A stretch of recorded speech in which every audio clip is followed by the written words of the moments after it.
దేశ ప్రజలారా ఊపిరి పీల్చుకోండి.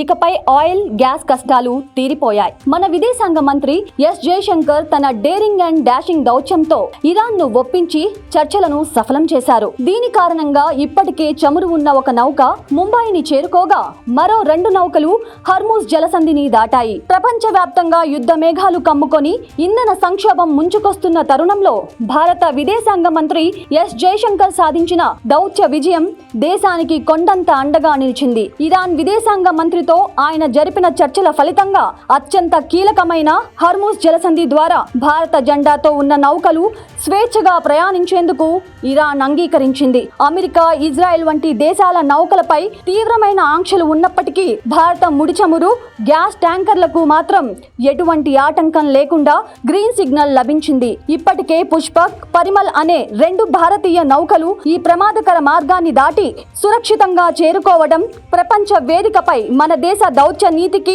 సమర్థతకు నిదర్శనం. ఈ విజయం వెనుక ఉన్న మరో ముఖ్యమైన అంశం చాబహార్ పోర్ట్. ఇరాన్ లోని ఈ ఓడరేవు అభివృద్ధిలో భారత్ కీలక పాత్ర పోషిస్తోంది. ఇది ఇరు దేశాల మధ్య ఉన్న బలమైన ఆర్థిక సంబంధాలకు గుర్తు.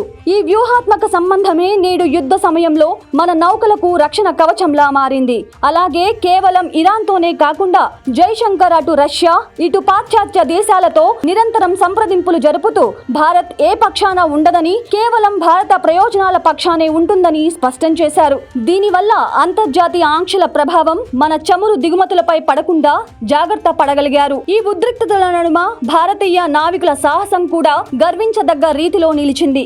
సుమారు 1.35 లక్షల మెట్రిక్ టన్నుల చమురుతో వస్తున్న షెల్లాంగ్ నౌకను భారతీయ కెప్టెన్ ప్రశాంత్ సింగ్ సింధు అత్యంత చాకచక్యంగా ముంబై పోర్టుకు చేర్చారు. శత్రువుల కళ్ళుగప్పి ఎవరూ ట్రాక్ చేయకుండా ఉండేందుకు ఆయన గోయింగ్ డార్క్ అనే వ్యూహాన్ని అమలు చేశారు. అంటే జలసంధిని దాటే సమయంలో నౌకలోని ఆటోమేటిక్ ఐడెంటిఫికేషన్ సిస్టమ్ ను కాసేపు నిలిపివేసి ప్రమాదకర ప్రాంతం దాటాక మళ్లీ ఆన్ చేశారు.